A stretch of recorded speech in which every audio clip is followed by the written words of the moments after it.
It like ma'am said, I am a student, मैं यहीं की स्टूडेंट रही हूँ, तो यहाँ वापस आके मुझे बहुत अच्छा लगता है और बहुत अच्छा लग रहा है कि बहुत सारी आशा बहनें आई हुई हैं, मतलब 9 बजे करके वो सब आई हुई हैं, तो ये बहुत ही अच्छी बात है। सो दैट इज कमेंडेबल, बहुत ही अच्छी बात है। मतलब आप सीखने का आप में वो जोश है, और वही इस पूरी वर्कशॉप का पूरा महत्व ही ये है कि आप लोगों को हम जितना सिखा सके ताकि आप आगे बेनिफिशरीज को वही नॉलेज पर्कुलेट कर पाओ। तो हम आज बात करेंगे बर्थ प्लान प्रिपेयर्डनेस या बर्थ प्लान फैसिलिटेशन की, कि जब कोई भी महिला प्रेग्नेंट होती है तो प्लानिंग करते हैं ना, हम हर चीज़ के लिए प्लानिंग करते हैं। घर में महीना शुरू होता है, सैलरी आती है, हम प्लानिंग शुरू कर देते हैं कैसे उसको उड़ाया जाए। तो ऐसे ही ये प्लानिंग करनी है कि जैसे ही महिला प्रेग्नेंट होती है तो क्या क्या उसको हमें बताना है, सिखाना है। तो मैंने सोचा कि एक कहानी से शुरू करते हैं, संजू मरीज की कहानी। अब संजू जो है वो एक प्रेग्नेंट लेडी है, उसका 9वां महीना चल रहा है, वो VNHD जाती है, वहाँ पे एक ही बार गई, और उसके बाद आशा दीदी उसके घर भी गई, पर उन्होंने जन्म की तैयारी की कोई चर्चा इस मरीज के साथ नहीं करी।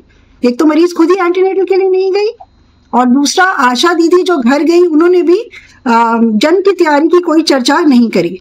तो अब इस महिला को 9 महीने हो गए हैं, तो उसको लेबर पेन्स होती हैं, तो उसकी सास उसके पति को बुलाती है, वो लोग एक जीप करते हैं और साथ में जो अस्पताल होता है वहाँ वो चले जाते हैं।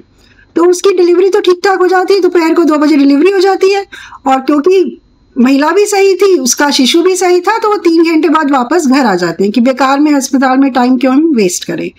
घर पहुंचकर रात में संजू को ब्लीडिंग ज्यादा होती है, और इतनी ब्लीडिंग होती है कि उसे चक्कर आ जाते हैं। अब उसकी सास एकदम घबरा जाती है कि ये तो चक्कर खा के गिर गई। वो उसके हस्बैंड को बुलाती है। अब रात का टाइम है, उनको कोई व्हीकल ही नहीं मिलती अस्पताल जाने के लिए, और व्हीकल मिलती है उसमें जाती है संजू, पर रास्ते में क्योंकि उसका इतना खून लॉस हो गया होता है वो मरीज खत्म हो जाती है।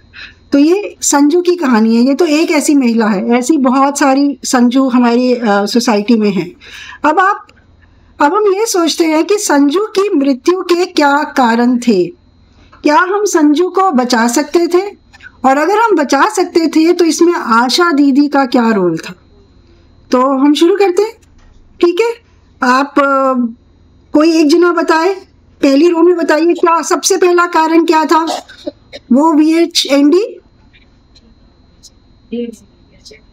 एक ही बारी आई, 9वें महीने में आई है ना। हम लोग क्या कहते हैं सरकार की कम से कम कितने एंटीनेटल विजिट होने चाहिए, 4, कम से कम 4 होने चाहिए। तो वो आई नहीं।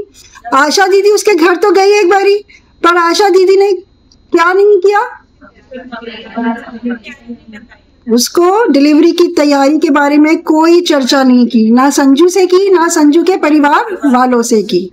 और अगर उन्होंने ये तैयारी करी होती संजू से, तो संजू की सारी प्लान बना होता कि भाई कौन सी व्हीकल होगी, कौन सा हॉस्पिटल होगा, हमें अस्पताल में कम से कम डिलीवरी के बाद कितने घंटे रहना चाहिए मरीज को, 48 घंटे है ना। 48 घंटे मस्ट है। क्यों, वो आगे मैं आपको बताऊंगी। तो संजू से आशा दीदी ने बात ही नहीं करी थी, तो उन्होंने सोचा सब कुछ तो सही है। 3 घंटे बाद वो घर वापस आ गए, ठीक है। और क्या था इसमें, प्रसव होने के बाद जो महिला को डेंजर सिग्नल हो सकते हैं, जैसे इसको ब्लीडिंग ज्यादा हुई, ऐसे और भी डेंजर सिग्नल होते हैं ना, उसकी भी कोई चर्चा ही नहीं हुई थी। उन्हें पता ही नहीं था कि अगर खून ज्यादा जाए तो ये एक डेंजर सिग्नल है और फटाफट हॉस्पिटल भागना है। फिर उनकी कोई तैयारी ही नहीं थी, जाना किसमें है। Exactly, very good very good. तो ये सारी जानकारी किसको देनी थी, है ना। तो ये अब आप समझे कितना इंपॉर्टेंट रोल है आपका एक संजू को बचाने में। आप देखो यहाँ पे 100 आशा है, कितनी संजू बच सकती हैं। तो ये हमारा ये कुछ आंकड़े दिखाए, क्योंकि जब तक आंकड़े नहीं दिखाओ बात एकदम दिमाग को लगती नहीं है कि हमारा जो मैटरनल मोर्टेलिटी रेशियो है वो आहिस्ता आहिस्ता देख रहे हो कम हो रहा है। 2014 में 130 पर लाख लाइव बर्थ था। 2022 में जो लेटेस्ट सेंसस हुआ है उसमें 88 है, और हमको इसको कहाँ तक लाना है, WHO क्या कहती है कहाँ तक लाना है, 70 से कम लाना है। तो अभी हमारी पूरी तैयारी बाकी है ना, हमको भी इसको कम करना है। और ये भी देखा गया है कि जो भी प्रेग्नेंट लेडीज डिलीवरी मतलब एंटीपार्टम मरती हैं या डिलीवरी के बाद मरती हैं, उनके 3 मेन डिले हैं। अगर हम ये तीनों डिलेज को खत्म कर दे, डिले मतलब देरी, 3 जगह हो रही है उनको देरी।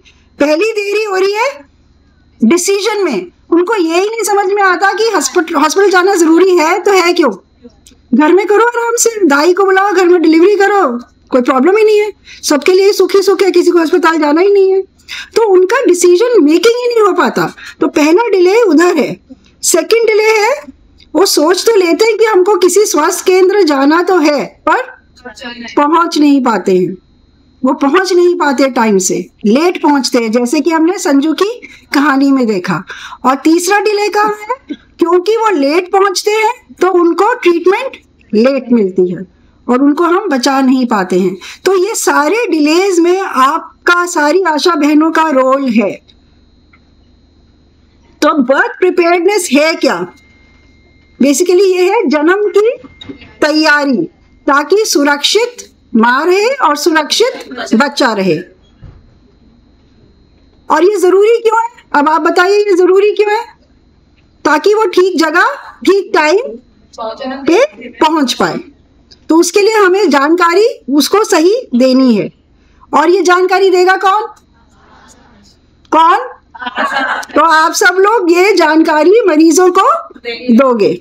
और कब दोगे, जब मरीज 7वें महीने में, 8वें में या 9वें में, पहली बारी जैसे ही वो रजिस्टर करेगी उसको ये इंफॉर्मेशन देनी आपने स्टार्ट करनी है। जब जब उससे मिलोगे, जब जब एंटीनेटल विजिट के लिए वो आएगी, ये जानकारी बार बार बार बार उससे देनी है।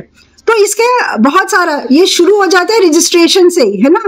और उसके बाद बहुत सारे स्टेप्स हैं, या तो एक एक करके हम जल्दी जल्दी सारे स्टेप्स देखते हैं, ठीक है। तो पहला स्टेप है, ये क्या है, एमसीपी कार्ड, सबने देखा हुआ है ना। एमसीपी कार्ड का फुल फॉर्म क्या है, मातृ शिशु सुरक्षा कार्ड, है ना। तो जैसे ही महिला रजिस्टर करेगी आपको ये कार्ड भरना है, उसका नाम, पता, एज, आरसीएच पोर्टल का नंबर, ये सब भरना है। और उसको फिर इसमें सब लिखा हुआ है ना कि उसको कब कब आना है, तो मिनिमम 4 विजिट तो करनी है। जब उसकी नेक्स्ट विजिट ड्यू है आप उसको बताओगे, और इसको ये भी बताओगे ये जरूरी क्यों है, नहीं तो वो नहीं आएगी। उसको बोलोगे ना हर विजिट में तुम्हारा ब्लड प्रेशर होगा, तुम्हारा वजन होगा, बच्चे की ग्रोथ देखी जाएगी, तुम्हारी जांचें की जाएंगी, अगर एनीमिया होगा तो इलाज किया जाएगा, टेटनस लगवाना है, तो ये सब आप उसको बताओगे। और उसको ये बताओगे कि उसकी अगली विजिट कब ड्यू है। तो पहला हो गया, हम एमसीपी कार्ड कंप्लीटली भरेंगे। हमारे पास जो कार्ड आते हैं वो तो बस ऐसे ही भरे होते हैं, कहीं नाम है तो हस्बैंड का नाम नहीं है, एड्रेस में सिर्फ जहांगीरपुरी दिल्ली लिख दिया, ना घर का पता ना कुछ। तो ऐसा नहीं होना चाहिए, इसको आपको सीरियसली भरना है। फिर सेकंड क्या है, उसको इंस्टीट्यूशनल डिलीवरी के लिए बोलना है कि उसे किसी स्वास्थ्य केंद्र में ही डिलीवरी करवानी है। उसको इस बारे में बार बार महत्व बताना है। वो कहेगी भी क्यों, मैं हॉस्पिटल क्यों जाऊं, हॉस्पिटल तो मेरे घर से 2 किलोमीटर दूर है, तो 3 किलोमीटर है, मैं घर में ही बुला लूंगी, दाई को डिलीवरी करा लूंगी। तो आपको उसको क्या समझाना है, अस्पताल क्यों जाना जरूरी है, आप ही लोग बताओ, हॉस्पिटल क्यों जाना जरूरी है। सुरक्षित रहेंगे ना, हॉस्पिटल में उसकी सारी इन्वेस्टिगेशंस हो जाएंगी, हॉस्पिटल में उसकी नॉर्मल डिलीवरी हो सकती है। क्या सिजेरियन घर पे हो सकता है? तो अगर प्रसव के दौरान कोई प्रॉब्लम हुई और सिजेरियन की जरूरत पड़ेगी तो हॉस्पिटल, इसलिए पहले ही डिलीवरी हॉस्पिटल में करो, घर में करने की जरूरत ही क्या है। और क्या होता है, ब्लड की जरूरत पड़ेगी, अगर कोई रेफरल की जरूरत पड़ेगी तो एम्बुलेंस उसको लेके जाएगी मुफ्त में। फिर जो सारी सरकार की योजनाएं हैं, क्या योजना, अगर इंस्टीट्यूशनल डिलीवरी होती है तो जन्म पत्री वहां बनेगी, और जेएसवाई के उसको धनराशि मिलेगी, जेएसएस के, ये सारी प्रोग्राम्स के आपको उनको लाभ भी बताने हैं। अभी उस पर भी मैं आऊंगी, 2 स्लाइड्स हैं जेएसवाई और जेएसएस के, तब पता चलेगा इनको कितना पता, इन्हें पता है। तो आप यहाँ आंकड़े देख रहे हो, जो हमारी अभी लेटेस्ट हुई थी उसमें हमारी इंस्टीट्यूशनल डिलीवरी अभी 89% है, 11% अभी भी नहीं आ रही, 11% अभी भी घर में ही कर रही है। ऐसा क्यों? तो इसके पीछे भी कारण ढूंढे गए, तो उसमें आया कि सबसे कॉमन कारण क्या था? Not necessary. उनको लगा जरूरत ही नहीं है जाने की, सब कुछ घर में होगा। जब जेप्टो घर में आ जाता है, ब्लिंकिट घर में आ जाता है, तो डिलीवरी भी हम घर में ही कराएंगे, हॉस्पिटल क्यों जाएं? तो सबसे जरूरी उनको लगा जरूरत ही नहीं है। ये सबसे कॉमन कॉज था।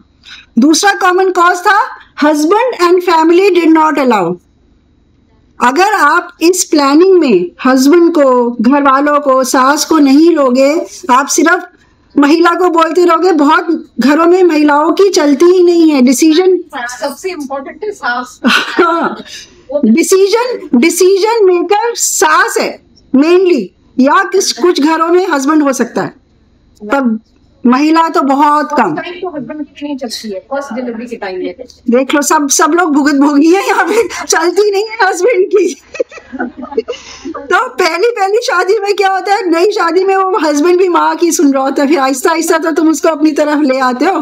तो इसलिए ये बहुत जरूरी है कि जब भी आप बर्थ प्लानिंग डिस्कस करेंगे तो पूरी फैमिली, सास को जरूर लेंगे, क्योंकि आपने महिला को तो बहुत कुछ समझा दिया पर उसके हस्बैंड माने नहीं। तो ये जो 11% घर में डिलीवर कर रहे हैं, उनके 2 मेन कारण ये थे। तो हमको ये वाले कारण अब आहिस्ता आहिस्ता खत्म करने हैं, ठीक है। फिर आप और बर्थ प्लानिंग में क्या आता है, एक आपने एमसीपी कार्ड भरा, दूसरा आपने क्या किया, उसको बोला इंस्टीट्यूशनल डिलीवरी ही करानी है। तीसरा आप उसको लेबर के साइंस बताओगे कि भाई अगर तेरे को जब भी प्रसव शुरू होगा तो क्या होगा, पेट में दर्द होगा, और क्या होगा, पानी छूटेगा, ये तो डेंजर सिग्नल है। नॉर्मल लेबर के क्या सिग्नल बताओगे कि पेट में दर्द हो, पानी छूटे, या गुलाबी पानी जाए, जिसको हम शो कहते हैं। तो अगर ये होगा मतलब तुम्हें लेबर स्टार्ट हो रहा है, तुम्हें तुरंत अस्पताल जाना है। और जैसे ये आशा दीदी कह रही थी, कुछ और हैं जो डेंजर सिग्नल हैं। ये तो नॉर्मल था, डेंजर सिग्नल क्या है, जिसके लिए मरीज को बेशक 9 महीने हुए या ना हुए उसे अस्पताल जाना है। क्या है डेंजर सिग्नल्स? ऊंची बोलिए। तो वो क्या बताएगी कि मुझे चक्कर आते हैं, कमजोरी लग रही, तो आपको लगेगा अनीमिया है, इसको अस्पताल जाना है। और क्या डेंजर सिग्नल है, वो कहेगी सूजन आ रही है शरीर में, सिर दर्द हो रहा है, धुंधला दिख रहा है ना, तो मतलब कि PIH ब्लड प्रेशर की बीमारी उसे हो रही है, सांस लेने में तकलीफ है। तो ये सारे डेंजर सिग्नल आपको भी पता होने चाहिए। तो आपको मरीज को ये बताना है कि अगर तुम्हारे को कभी भी सूजन आ रही है, कमजोरी लग रही है, तो हमें बताओ, हम तुम्हें अस्पताल लेके जाएंगे।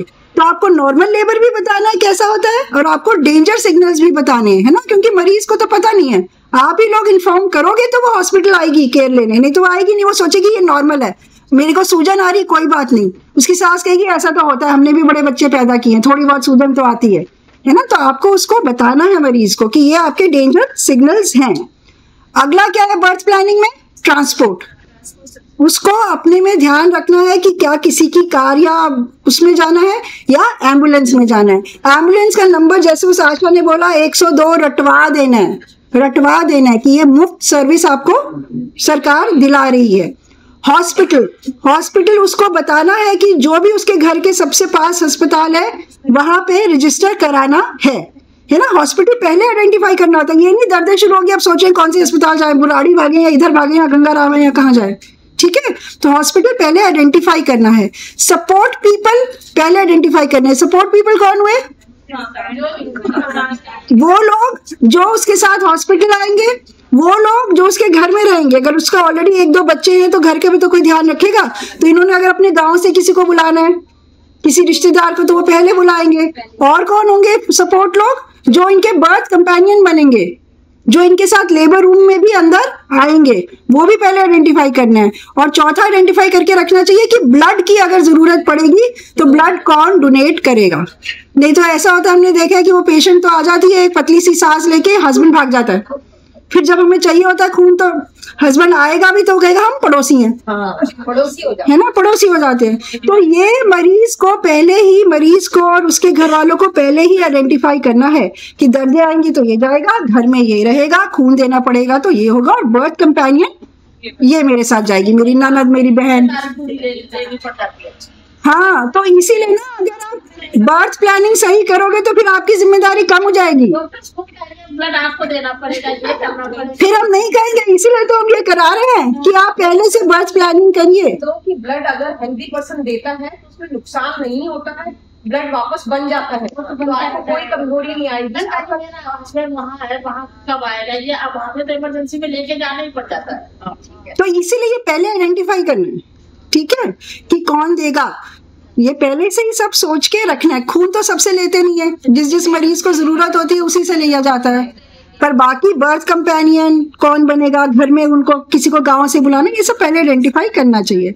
फिर नेक्स्ट बर्थ प्लानिंग में आता है फाइनेंसिस।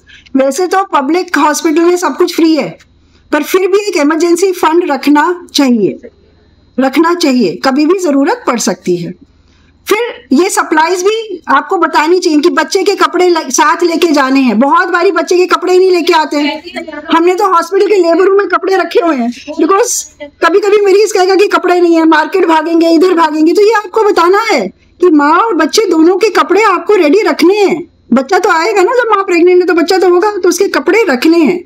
ऐसे मरीज के लिए सैनिटरी पैड्स भी चाहिए ही होंगे। जब तक वो 48 घंटे हॉस्पिटल रहेगी तब तो उसे हॉस्पिटल से मिलेंगे, उसके बाद तो उनको अरेंज करने पड़ेंगे।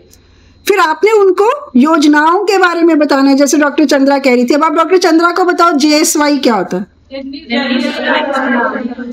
क्या मिलता है? 600 रुपये और मैं डिलीवरी के बाद बच्चे के लिए उसके लिए क्या क्या जरूरी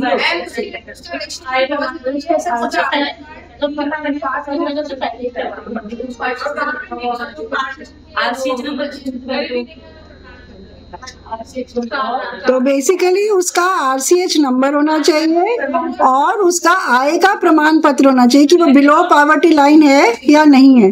तो अगर वो हॉस्पिटल में डिलीवर करती है तो कितने पैसे मिलते हैं महिला को? 600 रुपए। और आशा दीदी को कुछ मिलता है?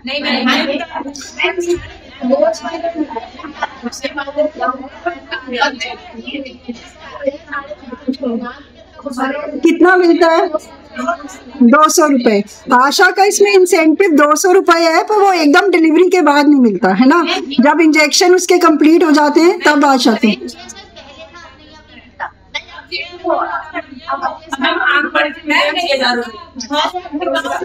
चलो, ये तो हम अभी सोच रहे हैं मरीज को क्या मिलता है, आशा को क्या मिलता है एक अलग चैप्टर है ना। तो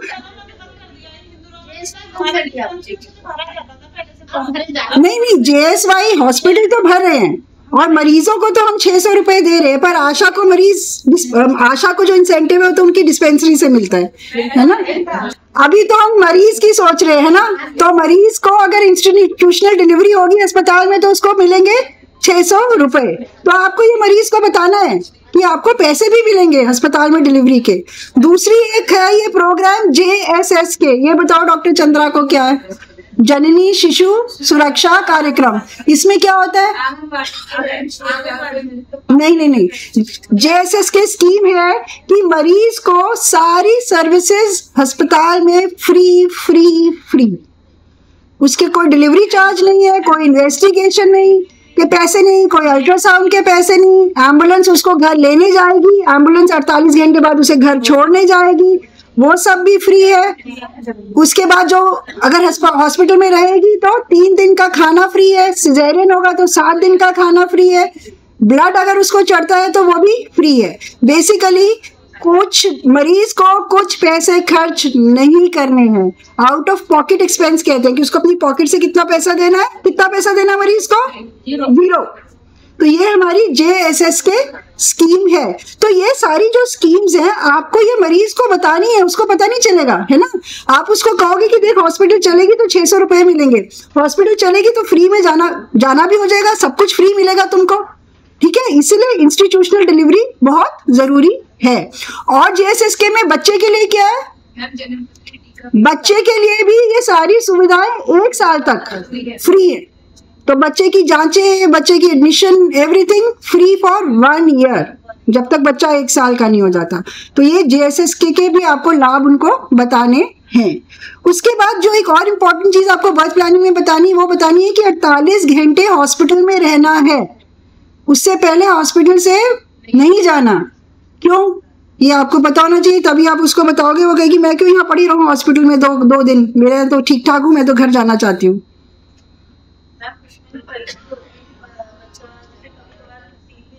घंटे पहले जो घर पे बच्चे ले आते हैं तो हाइपोथर्मिया वगैरह की दिक्कत हो जाती है। Very good. मतलब उसको आपको ये बताना है कि अगर बच्चे में कुछ भी डेंजर के सिग्नल आएंगे, लक्षण आएंगे, या तुम में कुछ भी लक्षण आएंगे, तो वो एकदम से पकड़े जाएंगे। अगर तुम हॉस्पिटल में होगी, हॉस्पिटल में रहोगी, तो तुमको वैक्सीनेशन भी मिल जाएगी, जो 0 डोज सबकी मिल रही है वो मिल जाएगी, है ना। और तुम्हारा रेस्ट भी हो जाएगा अच्छे से। अगर ब्रेस्ट फीडिंग में कोई दिक्कत आ रही है, जैसे पहली बारी जो माँ बन रही है, वो भी यहाँ पे हेल्प हो जाएगी। डॉक्टर्स भी है, पीडियाट्रिशियंस भी है, वो ब्रेस्ट फीडिंग भी ठीक से सिखा देंगे।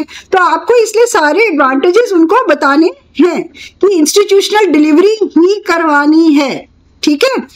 ये डेंजर साइंस पोस्टमार्टम में क्या होते हैं, डिलीवरी के बाद क्या डेंजर साइंस हो सकते हैं, जो कि अगर वो घर चली गई तो मिस हो जाएंगे, उससे ब्लीडिंग ज्यादा हो सकती है। जैसे मैंने संजू मरीज का बताया, सबसे कॉमन कॉज क्या है, ब्लीडिंग ज्यादा हो जाती है। तो वो घर चली जाएगी, वो रियलाइज ही नहीं करेगी कि उसको ब्लीडिंग कितनी होगी, और वो चक्कर खा के घर में गिर जाएगी। बाकी अगर उसका ब्लड प्रेशर हाई है तो उसको दौरा पड़ सकता है, उसको सांस की प्रॉब्लम आ सकती है। तो ये जो सारे डेंजर लक्षण है, अगर वो 48 आवर्स हॉस्पिटल में रहेगी तो ये पिकअप हो जाएंगे। ऐसे ही जैसे उस आशा दीदी ने कहा कि बच्चे के जो भी लक्षण है, हाइपोथर्मिया हो गया, सांस लेने में सबसे कॉमन कॉज, अगर आप उस चक्कर में देखोगे नियोनेटल मोर्टेलिटी का, मतलब कि पहले जैसे 48 घंटे में जो बच्चे मरते हैं, क्यों मरते हैं, निमोनिया, 10% निमोनिया से मरते हैं। तो अगर वो घर चले जाएंगे तो ये पिकअप ही नहीं होगा घर में जाके। इसीलिए जरूरी है कि 48 घंटे वो हॉस्पिटल में माँ और बच्चे रहें। तो ये कुछ आंकड़े हैं जो दिखा रहे हैं कि हमारा कम तो हो रहा है नियोनेटल MMR, सबसे छोटे नीचे वाला 26 से 19 पहुंच गया है, हमको इसको 12 से कम लाना है। तो अब ये आखिरी स्लाइड है कि आशा जब भी भ्रमण के लिए जाती है, हाउस विजिट के लिए जाती है, तो उसने पति और परिवार, मैं बार बार कह रही हूँ, पति और परिवार बहुत इंपॉर्टेंट है, उनको आपने लेना ही लेना है इसमें। उनको कहना है कि पत्नी से करते हो अगर सच्चा प्यार, तो खुशखबरी हो तो बांधना गांठ ये 4 क्या गांठ है, ANM दीदी से संपर्क करो, डिलीवरी के लिए हॉस्पिटल जाओ, देर ना हो जाए, का नंबर रटवाओ उनको 102, और सरकारी योजनाओं का लाभ उठाओ। तो आपको ये पूरी की पूरी जो बर्थ प्रिपेयर्डनेस प्लान है, ये मरीज और उसके परिवार वालों से जरूर शेयर करनी है। ये आपकी जिम्मेदारियां बता रही है स्लाइड की, आपको क्या करना है। जैसे जो मैंने बताया वो सब आपको बर्थ प्लानिंग में बताना है। वो आशा का काम भी है, जिम्मेदारी भी है, क्योंकि हर माँ का अधिकार है स्वस्थ जीवन का उपहार, और वो उपहार कौन देगा, आप और हम मिलके, है ना।